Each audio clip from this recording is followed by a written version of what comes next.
Hello friends, I am Kanchan Gupta. Welcome to my channel UGC NET Education Paper 2. So today's topic is quick discussion on grounded theory. This is the one of the topic, one of the theory, one of the research method in the qualitative theory. So let's begin. Grounded theory जो है आप देख सकते हैं first just a second yes. Grounded theory is the bottom up approach. Bottom up approach आप समझते हैं inductive में आता है, राइट. इंडक्टिव गोज फ्रॉम हम आई एस जी. This is the specific to general. That means कि इंडक्टिव जो थ्योरी होती है वहाँ हम स्पेसिफिक चीज़ों से जनरल चीज़ों में जाते हैं. जैसे for example determining when you should have to work based on the traffic pattern. आपने पहले देख लिया कि ट्रैफिक का पैटर्न क्या है, तो स्पेसिफिक चीज़ देख ली आपने और उसके बाद अपने जनरल जो है डिसीजंस लेने शुरू किए कि चलिए let's move on to the trip, let's move on to the workplace. So इस तरीके से क्या होता है, IGISG आप इसे शॉर्ट फॉर्म में कर सकते हैं इंडक्टिव. चलिए, टू सोशियोलॉजिस्ट थे, Barney G Glaser and Anselm L Strauss, developed grounded theory in the late 1960. So आप 1960 से अंदाज़ा लगा सकते हैं कि इसका जो है जो उत्पत्ति है या इसका जो उद्गम है वो कहाँ से हुआ था. Glaser and Strauss developed a pioneering book. उन्होंने एक बुक जो है बनाई, लिखी, एक्सपाउंडेड इन डिटेल, जहाँ उन्होंने ग्राउंडेड थ्योरी के प्रोसीजर के बारे में बताया. And the book name is the discovery of grounded theory 1967, right. देखिए अब यहाँ पे डेफिनेशन है, यहाँ पे स्ट्रॉस ने लिखी है और यहाँ ग्लेसर ने लिखी है, right. A qualitative research method that use a systematic set of procedures to develop inductively, right, derived grounded theory about that phenomena. कोई भी phenomena है उसके बारे में हम इंडक्टिवली रिसर्च करते हैं. Grounded theory is the study of the concept. It is not descriptive study of the descriptive problem.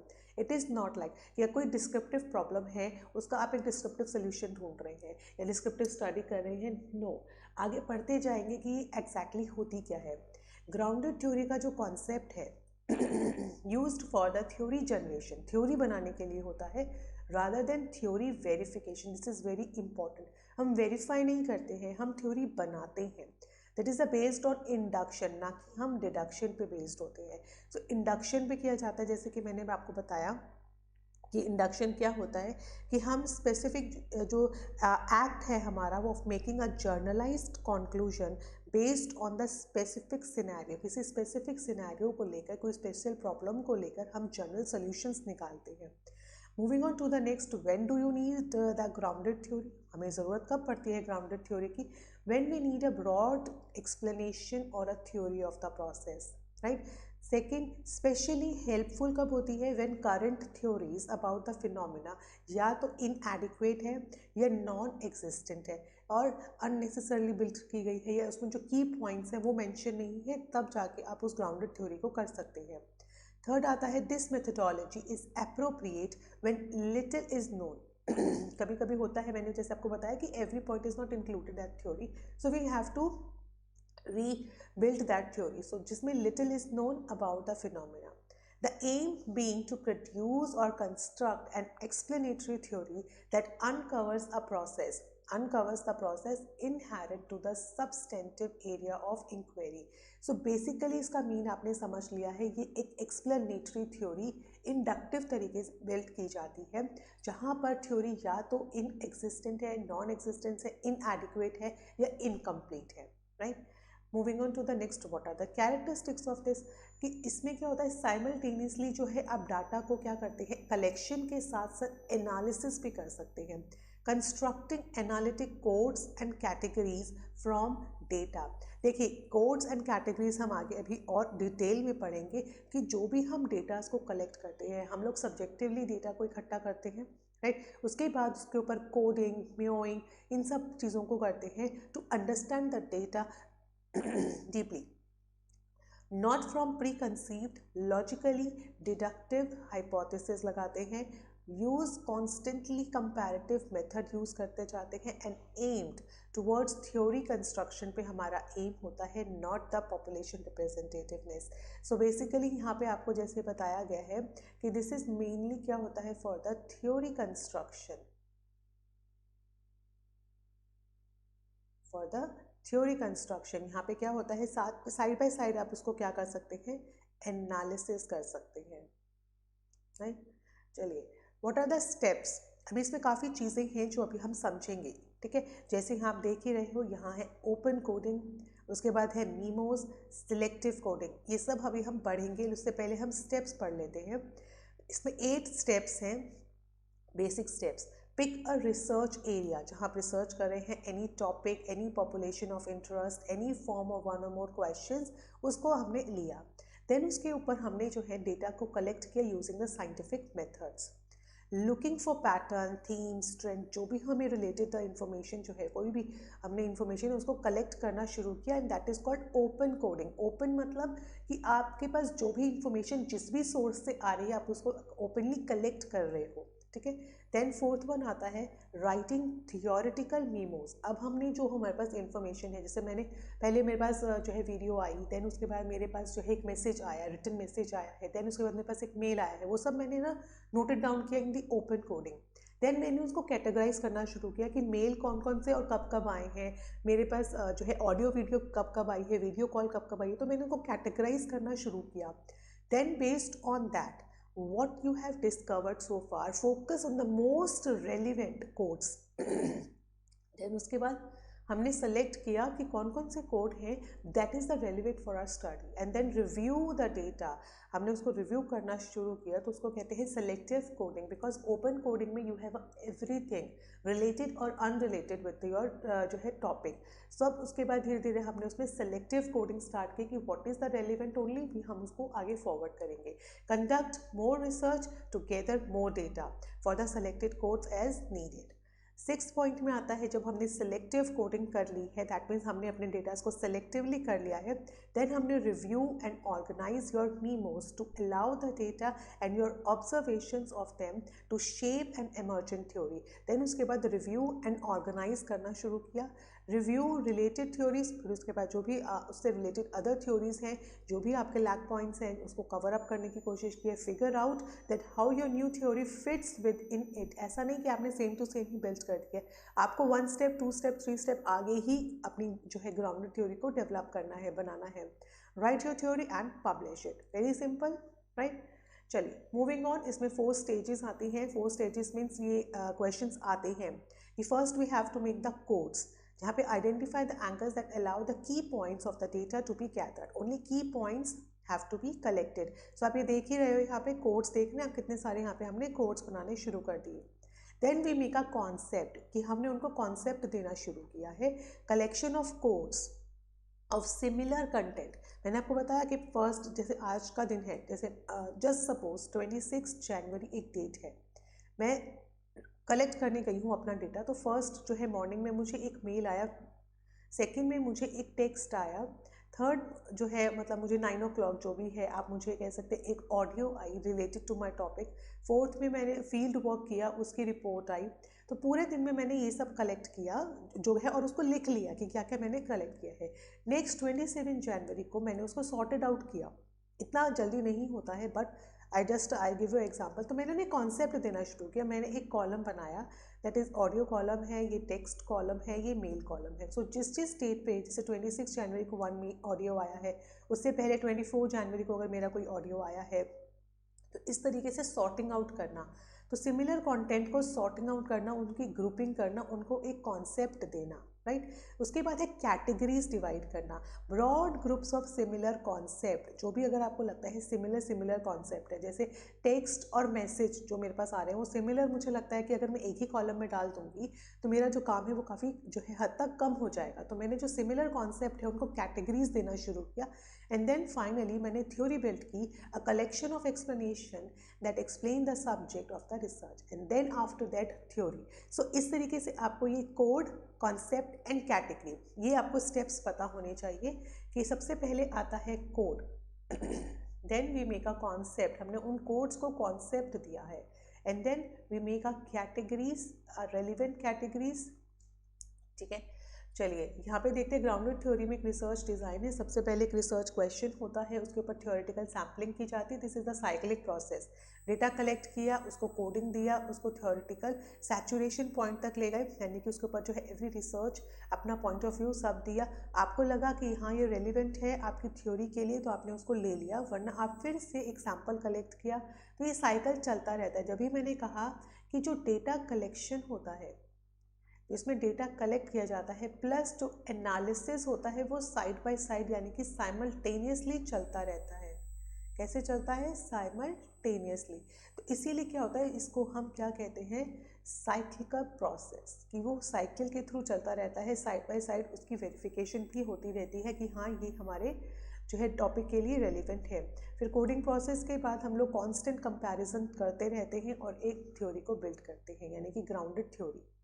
Types पे आते हैं, वेरी इंपॉर्टेंट टाइप्स। इसके 3 टाइप्स हैं ग्राउंडेड थ्योरी के। The first is systematic design, emerging design and constructive according to the Creswell 2012।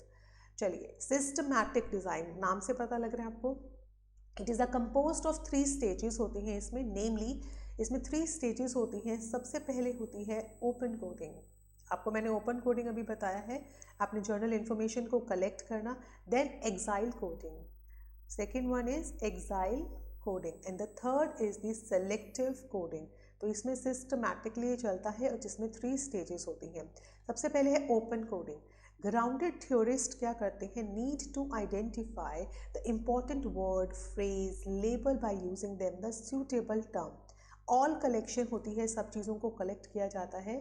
जैसे अभी यहाँ देखेंगे ओपन कोडिंग में, at first scan a document and identify some concept. Early notes include the categories, concept that point to be categorized, some properties and dimension. That means इसमें ये बोला गया है आपको कि आपने कोड्स को ओपनली कलेक्ट करना शुरू किया, आपने उसके ऊपर थ्योरेटिकल नोट्स बनाए, एंड देन उसके बाद क्या किया, ऑपरेशनल नोट्स, यानी कि उसके ऊपर। और देखिए इसमें ना ऐसे चलता है, जैसे कहते हैं ना आपके पास 5 चीज़ें हैं, मतलब आपके पास 5 जो है अपने डेटास को जो कलेक्ट किया है उसकी आपको जो सैम्पल है उसके लिए आपके पास जो इन्फॉर्मेशन है वो टाइप्स ऑफ 5 है, मतलब ऑडियो वीडियो 5 तरह के आपके पास हैं। आपने धीरे धीरे करके उसको 4 लेवल तक लेके आए, उसके बाद 3। आप अपने काम को ईजियर कर रहे हो, डे बाय डे उस पर रिसर्च करके जो भी डॉक्यूमेंट्स हैं उसको शॉर्ट कर रहे हो, शॉर्ट लिस्ट कर रहे हो। तो यही प्रोसेस जो है वो चलता रहता है। सेकेंड में आता है एक्साइल कोडिंग। जो ओपन कोडिंग हमने की है, need to choose an open category and relate it to the other categories. उसके बाद कंपैरिजन होता है। In this coding stage hypothetical relationship build किया जाता है बिटवीन द मेजर कैटेगरीज। मैंने आपको बताया यहाँ पे ओपन कोड्स के बाद उनको कैटेगरी में डिवाइड करते हैं, ठीक है, और जो सिमिलर कैटेगरीज होती हैं उनके साथ वर्क किया जाता है।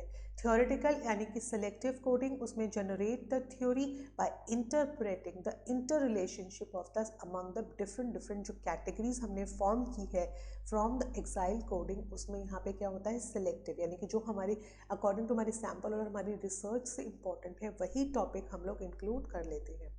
अब यहाँ एक आता है मीमोज। क्या होता है, मीमोज होते हैं एक फील्ड नोट्स होते हैं, जो हम फील्ड पे जाके नोट्स लेते हैं, यानी कि जो डेटास को कलेक्ट करते हैं अबाउट कॉन्सेप्ट, जहाँ पर one lays out their observation, जहाँ पर वो अपनी ऑब्जर्वेशन लेता है, इंसाइट को लिखता है। Memoing starts with the first concept that has been identified and continues right through the process of breaking the text and building the theories। मीमोस होते हैं, आप अपने, जैसे आपका मैं इंटरव्यू ले रही हूँ, मैंने ईच एंड एवरीथिंग जो है उसमें लिख दिया, आपने इस तरह से बिहेव किया है, आपने इस क्वेश्चन का ये आंसर दिया है, आसपास का जो एनवायरनमेंट है वो बहुत ही नॉइजी है, लोग आपको डिस्टर्ब करते हैं, आप what ever I feel that point of time वो मैं लिखती चली गई हूँ, दैट इज़ द मीमोज। जो मेरी ऑब्जर्वेशन है, जो मेरी इनसाइट है, वो सब मैं मीमोज में लिख लेती हूँ। और जब मैं बैठती हूँ उस पर रिसर्च करने, उस पर देखने कि मैं क्या डेटा लेके आई हूँ, उसके बाद हमारी open coding, axial coding and जो सेलेक्टिव कोडिंग है वो स्टार्ट हो जाती है। एक एग्जांपल लेते हैं और क्लैरिटी हो जाएगी। Researcher used purposive sampling, right. एक रिसर्चर है, उसने परपोजिव सैम्पलिंग जो है वो यूज़ किया है to select 16 participants, data were collected through the combination of methods, different method से जो है डेटास को कलेक्ट किया है, जिसमें आप सेमी स्ट्रक्चर्ड इंटरव्यू कह सकते हो, फील्ड नोट्स कह सकते हो, क्लासरूम ऑब्जर्वेशन कह सकते हो, या conversation with the teachers, maps, इन सबसे जो है डेटास को कलेक्ट किया। जैसे मैंने आपको बताया था ना, दीज आर द ओपन, कि जहाँ से भी आपको डेटास मिल रहा है आप उसे कलेक्ट कर रहे हो। Maps are used as a data source because they allow to participant to represent their learning setting in an alternative way. So open coding क्या होता है, 3 मेन कैटेगरीज एंड 15 सब कैटेगरीज आर फॉर्म्ड। इन सब datas को collect करने के बाद open coding में आपने क्या किया, एक मेन कैटेगरी रखी और उसकी 15 सब कैटेगरीज रखी। The main category were school and classroom structure waiting, ठीक है, ये आपकी मेन है, और उसके बाद आपकी इंस्ट्रक्शनल वेटिंग, आप असाइनमेंट वेटिंग। सो बेसिकली यहाँ पे आपकी जो है कैटेगरी स्टार्ट हो गई है। उसके बाद एक्साइल कोडिंग में researcher used a model to illustrate the relationship emerged among the main category and subcategory के बीच में जो रिलेशन है, जैसे 6 कंपोनेंट बने, जैसे फिनोमिना क्या है वहाँ का, कैजुअल कंडीशंस क्या है, कॉन्टेक्स्ट किस कॉन्टेक्स्ट में टीचर बात कर रहे हैं, इंटरवेनिंग कंडीशंस क्या है, एक्शंस इंटरैक्शंस क्या है, उसके कॉन्सिक्वेंसेस क्या हैं। तो आपने देखा कि जो आपके मेन 15 कैटेगरीज थी उसके बाद भी कुछ पॉइंट्स हैं सब कैटेगरीज में आ गई है। And then finally selective coding, कि core category was expressed as a grounded theory statement, जहाँ waiting is boring, sometimes waiting is fair. So researcher जो है explicated the grounded theory by using the preposition already knowing या adjusted doing या being fair. तो आप उनको जो selected है, जैसे आपने और 3 कॉलम्स बनाए कि ये this is the more relevant for your research and this is very least important for your research, या ठीक है एडजस्टेबल है, नहीं भी है, हाँ भी है, तो इस तरीके से आपने उन्हें और जो है शॉर्ट कर लिया है। तो हमें अपने काम को जो है बहुत ही शॉर्ट लिस्ट करते चले जाना है। नेक्स्ट आता है emerging design. Robson claimed that emerging design is especially suitable to the applied to study on the real world, which seems relatively very complex, poorly controlled and messy. तो उस world को apply करने, उन्हें उस world को आपको क्या करना है, स्टडी करना है। एग्जाम्पल के तौर पे जो है conducted by Larsen has been discussed by the Creswell. The aim of the study was to develop an explanation. आप समझ रहे, यहाँ पे क्या होता है, एमर्जिंग जो real world, that means presently कोई प्रॉब्लम है, प्रेजेंटली कोई अगर आपको सोल्यूशन जो है थ्योरी बिल्ड करना है, उस टाइम पे हम एमर्जिंग डिज़ाइन यूज़ करते हैं। Researcher examined data to develop the categories at first, उसको एग्जामिन करता है to make the categories, and then categories were refined into fewer categories, and then followed by comparing data, जो आज की जो emerging categories है उनके साथ कंपेयर होता है। And lastly emerging theory regarding the process of classroom discussion was written without presenting a diagram. So उसके बाद जैसे बताया कि एक कैटेगरी बनी, उसकी सब कैटेगरी बनी, एंड देन उसके बाद एक जो है मेन डिस्कशन तक पहुँचे हैं। ग्लेसर क्या कहते हैं, Glaser had issues with systematic design. He consider, उन्हें जो पहले का डिज़ाइन है उसके साथ उनको हो सकता है नहीं कुछ बात ऐसी थी जो नहीं समझ पाई या नहीं उनको हजम हुई, तो he considered it very too rigid. तो उन्होंने कहा कि systematic design is a very too rigid and strict, ठीक है। And it in response to this he develop the emerging design. तो इन रिस्पॉन्स में उन्होंने ये एमर्जिंग डिज़ाइन की जो है ग्राउंडेड थ्योरी बनाई। And then Glaser propose to allow the theory to emerge from the data rather than forcing the data into perceived category। वहाँ पे क्या होता है, ग्लेसर ने कहा कि थ्योरी जो होती है वो डेटा में से एमर्ज होती है, ज़बरदस्ती उसमें से निकाली नहीं जाती है। So Glaser was also focused on a more iterative approach. अब इटरेटिव अप्रोच क्या होती है, यहाँ पे उसका मीनिंग भी दिया हुआ है आपको, कि iterative refers a systematic, repetitive and recursive process in qualitative data analysis. देखिए क्वालिटेटिव रिसर्च में मोस्टली आपने देखा होगा हम टॉपिक के ऊपर टॉपिक करते हैं। जैसे अगर मैंने आज किसी का इंटरव्यू लिया है तो एक दिन में मैं कंप्लीट इन्फॉर्मेशन कलेक्ट नहीं कर पाती हूँ, तो मुझे 2 दिन बाद फिर से उस इंटरव्यू को कंडक्ट करना पड़ता है। तो क्या होता है, रिपीटेटिव सिस्टमैटिक ये मेथड चलते रहते हैं, तो उसको क्या बोला जाता है, इटरेटिव अप्रोच बोला जाता है, ठीक है। यस, आई होप ये समझ में आ गया होगा आपको, ये this is the meaning. This means that data was compare to data काफ़ी टाइम जो है category to category and concept to concept जो है क्या चलता रहता है, कंपैरिजन चलता रहता है। इसीलिए ग्रेसर ने इसको क्या बोला है, this is the iterative approach, जहाँ पर systematic, repetitive and recursive process चलता रहता है। Glaser viewed grounded theory as a process of abstracting to higher and higher level, abstract करना, ठीक है, rather than only describing a process। इसमें सिर्फ एक डिस्क्राइब करना नहीं है, abstract करना है higher to higher level, कि किसी एक प्रॉब्लम को हद तक, आप कहते हैं ना, एक हायर लेवल थिंकिंग तक निकालना, उसके सोल्यूशन को निकालना। The generated theory should appropriately fit the data and should actually work, be relevant and changeable. Now the third one is constructive design, constructivist design. It emphasize करता है values and beliefs को of the researcher. Constructivist यानी कि किसी चीज़ को बनाना, है ना। Constructivist design give a new interaction between the researcher and participants, and this ongoing interaction will continue, चलता रहता है, कंटिन्यू रहता है, contributing to data construction. Constructivist में आप किसी चीज़ को कंस्ट्रक्ट कर रहे हो मैनुअली, अपने आप जो है कॉन्सेप्ट को बिल्ड कर रहे हो, जैसे कि it is used a constructivist design research to explore the experience of chronic illness among 20 participants. मेरा 20 का सैम्पल है, उनके बीच में क्रॉनिक इलनेस है, उनकी एक्सपीरियंसेस को एक्सप्लोर करना। तो ये एक न्यू है, क्योंकि जो इलनेस फैली है वो फर्स्ट टाइम है, और एक न्यू कॉन्सेप्ट है जहां हम कंस्ट्रक्टिविस्ट डिज़ाइन को कर रहे हैं। तो अगर आप देखेंगे, अगर मैं सम अप करती हूँ, systematic, emerging and constructivist, right, constructivist. Systematic में आपको पता है सिस्टमैटिक था पहले, राइट। आई थिंक मैं नेम थोड़ा सा वो कर रही हूँ। First one is systematic design, ठीक है।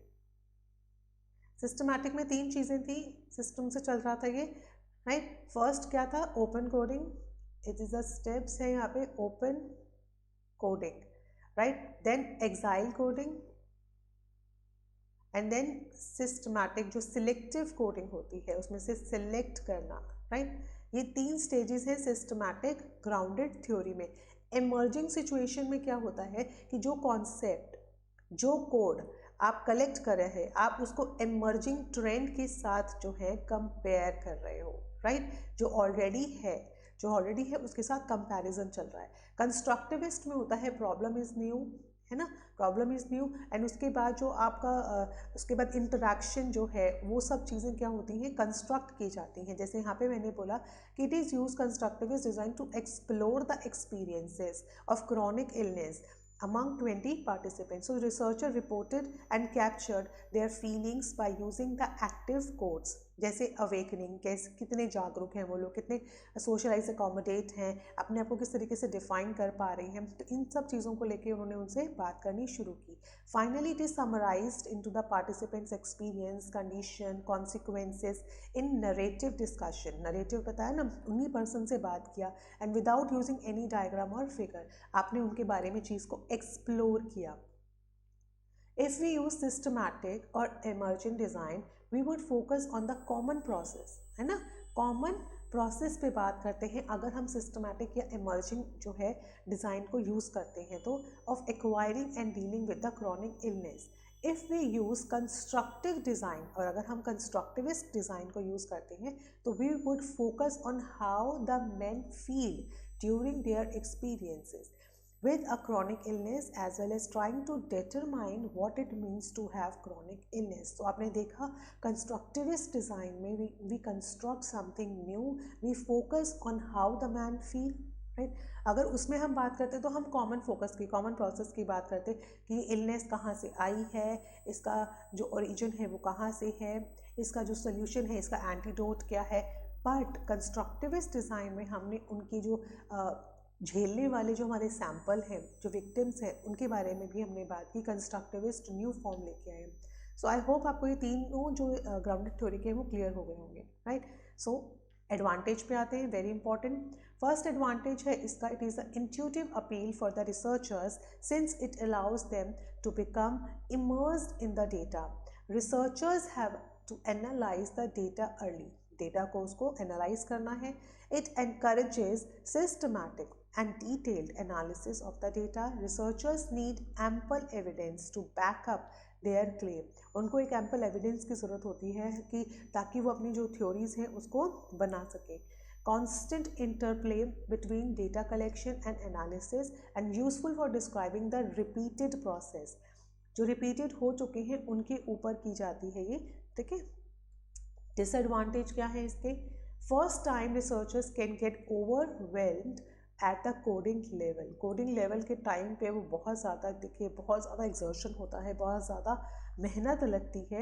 Open coding takes a very long time, so it can be difficult for to scale up larger concept. मतलब लार्जर आप थीम्स को लेके नहीं बात कर पाते हैं, तो आपको छोटा ही सैम्पल और छोटा ही आपको जो है डेटा कलेक्शन का प्रोसेस रखना पड़ता है, because it is detailed method है and it can difficult to see a bigger picture. बहुत डिफ़िकल्ट हो जाता है अगर आप किसी चीज़ को काफ़ी लंबे डिटेल में करते हैं. It tends to produce lower level theories only. Yes, this is a key point कि जो लोअर लेवल की थ्योरी होती है, जो कि जिसका पर्पस एक छोटा सा ही पर्पस होता है, उसको लेकर आप ग्राउंडेड थ्योरी कर सकते हैं. सो आई होप आपको भी ग्राउंडेड थ्योरी क्लियर हो गया होगा. इसमें की पॉइंट्स हमेशा याद रखिएगा, ये एग्जाम में आते हैं. ओपन कोडिंग, एक्साइल कोडिंग, ये एग्जाम्स में आते हैं, तो इनको लाइटली नहीं लेना है हमें. And then selective coding, right. उसके बाद इसको स्टेप्स को याद रखिएगा कि सबसे पहले हम कोड्स बनाते हैं, उसके बाद हम एक कॉन्सेप्ट को बिल्ड करते हैं, एंड देन उसके बाद हम कैटेगरीज बनाते हैं, कैटेगरीज के बाद हम थ्योरीज बनाते हैं. तो ये जो स्टेप्स हैं उसको एज इट इज़ पढ़ना है हमें, क्योंकि एग्जाम्स में इसी तरीके से पूछा भी जाता है. So thank you so much guys. Don't forget to subscribe my channel for more coming up videos. Thank you so much. Have a nice day.